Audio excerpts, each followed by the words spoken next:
سجدہ صحف کا صحیح طریقہ کیا ہے؟ محمد صدام انڈیا سے سجدہ صحف کا صحیح طریقہ بتا دیں جی.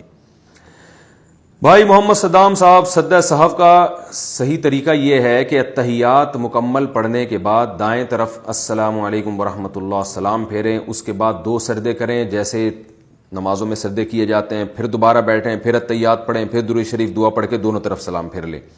اس کے علاوہ بھی سجدہ صحف کے کچھ طریقے حدیث میں وارد ہوئے ہیں، تو جتنے طریقے حدیث میں وارد ہوئے ہیں وہ سارے طریقے جائز ہیں. یہ والا طریقہ احناف کے ہاں افضل اور بہتر ہے. تو یہ میں اس لیے کہہ رہا ہوں کہ ایک دفعہ میں نے ایسے کلپ ریکارڈ کروا دیا تھا کہ یہ سجدہ صحف کا طریقہ ہے، تو لوگوں نے حدیثیں لکھ لکھ کے بھیجنا شروع کر دی اور مجھ میں ملامت بھی شروع کر دی کہ دوسرا فلاں طریقہ ہے فلاں طریقہ ہے. تو کسی کی بات کو سمجھنا چاہیے. میں نے یہ کبھی نہیں کہا کہ وہ دوسرے طریقے ناجائز ہیں، تو اس لیے ان حدیثوں کو ہمارے خلاف آپ حجت کے طور پہ پیش نہیں کر سکتے. تو احناف کا یہ مذہب ہے کہ حدیث میں جتنے طریقے سجدہ صحف کے وارد ہوئے سب جائز ہیں. فقہا کا اختلاف افضلیت میں ہے کہ یہ والا افضل ہے یا وہ والا افضل ہے، تو احناف کے ہاں یہ والا طریقہ زیادہ افضل ہے. شرٹ پر تصویر ہو تو نماز کا حکم؟ اگر شرٹ میں تصویر ہو تو اس سے نماز ہو جائے گی. محمد صالح گھوٹکی سے.